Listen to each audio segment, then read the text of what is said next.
As of March 14th, today that I'm recording this, the New Orleans Saints are officially under the salary cap by $18.6 million. Now, we had to restructure Carl Granderson. We had to restructure Kalen Saunders, Cesar Ruiz, Derek Carr, Demario Davis, Pete Warner, Eric McCoy. Half the damn roster had to restructure, right? Tyrann Mathieu signed a new contract worth up to $7.2 million in incentives, which I'm not freaking out about Tyrann Mathieu coming back. Like, I love that guy as a player, and I'm glad that he's able to be back home playing in his own backyard, essentially. We extended Nathan Shepard, not really sure why, because now that we've got Granderson, we've got Chase Young, we've got Brian Bursey, we've got Devon Godshaw. Like, we have a solid defensive line now to where if they are coached up well by Brandon Staley, I just don't think we need Nathan Shepard, but whatever. We probably need bodies. We need depth. Hopefully we don't have to see too much playing time from him, but it is what it is. You know, the big point of getting into this topic is it just sucks yet again because this team clearly thinks the roster we had last season, along with some decent additions in Justin Reed, Isaac Yiadom, Devon Godshaw, is the answer in how we can actually compete. And that injuries were the big reason why we weren't good. And I don't know how you can look beyond the results, and just because you're doing things that aren't working doesn't mean you're not doing the right thing. I understand the thing of persistence and perseverance and dedication and getting through adversity and getting to the end of the tunnel and, you know, really be holding the moment in front of you. But I don't know how much longer an NFL franchise, and look, we don't know what they do internally, right? But they see social media. They hear the fans. There's got to be somebody in that building. Nick Underhill, I know, is one of them, but someone in the higher ups that understands the buffoonery that is actually being performed right now with the New Orleans Saints, because it's not injuries. It's your players. It's the bad contracts. It's the aging veterans, which, hey, Cam Jordan comes back. Super glad. Had no doubt he was going to, like, I never had a doubt that Cam was going to be a Saint for life. I never did. I really never did. So I'd love to see him come back. Production, not great. Tyrann Mathieu, good. Contract and production, maybe questionable, right? Those guys I would keep. I would keep DeMario, and you might think it's contradictory to say because, oh, Adam, shell out the bad contracts, you know, make sure that you can get everybody out of there. While that is true, those guys still provide veteran leadership, a presence to coach up younger players, and even some production still left on the field. I mean, thank God we retooled coaching-wise. I'm glad we went and pulled a lot of Super Bowl winners from the staff of the Eagles, and I'm glad that we have Kellen Moore as a young offensive coach outside of the building who's got experience and who is a proven winner everywhere he's been outside of Los Angeles. When Justin Herbert was hurt and he had Easton Stick as his quarterback. I mean, let's just call it what it is. We're doing all this damn restructuring just to go and kick money into future years, swipe our little credit card again, just to sign Jawan Johnson, Jack Stoll, Will Clapp. Now, I'm okay with the Chase Young, the Justin Reed, the Isaac Yiadom, the Devon Godshaw, but we let Paulson Adebo walk. We let Will Harris walk.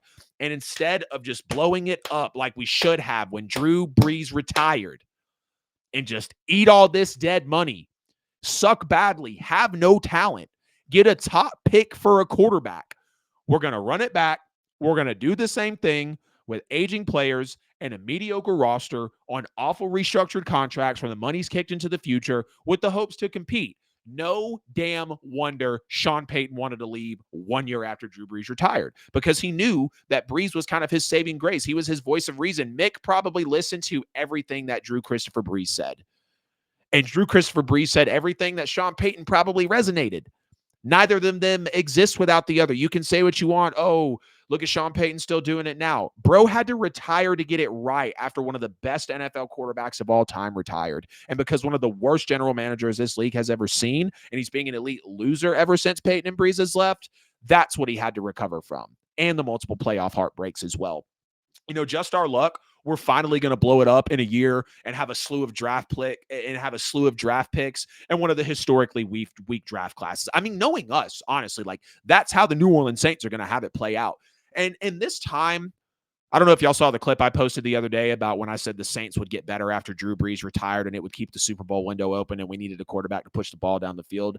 I'm genuinely sorry, Drew Brees and Sean Payton, that I ever muttered those words. I'm sorry to my podcast fans on Petty Sports and What Off Season and here on the NFL with AJL that actually had to witness and hear an experienced individual like me that has watched football for 20 years and covered it now for about 4 to 5 actually come, or six, excuse me, actually come out and say something like that. Because this just reminds me of 2021. 100 million bucks over the cap. A lot of key players are no longer Saints due to the same strategy we're using now of restructuring. Not only did Drew Brees retire, we lost Emmanuel Sanders to the Bills because we couldn't afford him. We lost Jared Cook to the Chargers because of money. Sheldon Rankins to the Jets. Malcolm Brown to the Jaguars. Trey Hendrickson to the Bengals. Alex Anzalone to the Lions. Janoris Jenkins to the Titans. Thomas Morstead to the Jets.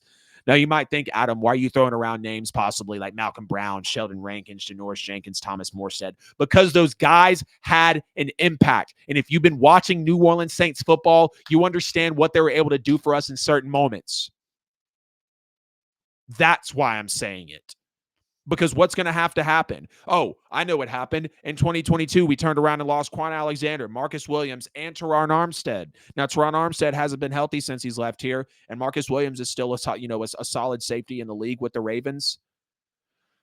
But it's just coming down to it again, to where you have to eat the dead money. You have to embrace the suck. You have to be bad, because you're just going to keep kicking it into future years. And then eventually 2021 is going to happen all over again, and you're going to scrape the roster and be even worse. I think at least the talent position that we're in right now has us looking better than after 2021 did, because there is a Reed, a Yiadam, a Godchow, there is a Chase Young, there is a Pete Warner, there is DeMario still, there is a Carl Granderson, there is a Brian Bresee. So, we're not necessarily talent stricken, but for the faith of the rebuild, we should be, because we're just going to fall into that 6 to 8 win category. And God forbid we win even more. We're going to have to give up draft capital that we don't really have in the grand scheme of things, because we need it to develop the team. And we're going to throw it for a top pick when you could have just ate the dead money and went on your way. You could have just ate the dead money and went on your way, and just have it be 2021 all over again. But again, the Saints were $100 million over the cap in 2021. I know we were only about $60 million over the cap this year, but it is what it is. Hey, it's AJL here. Appreciate you sticking to the end of the video here on YouTube. You could have chose any other show, but you chose my video, and for that, I'm very grateful. If you haven't already, please make sure to like and subscribe to the channel. Follow me on social media. Hit the bell on the channel so you never miss a post. Check me out on all social media platforms. Right here, you'll find a chance to subscribe to the show, a related video, and a playlist. See you guys in the next one.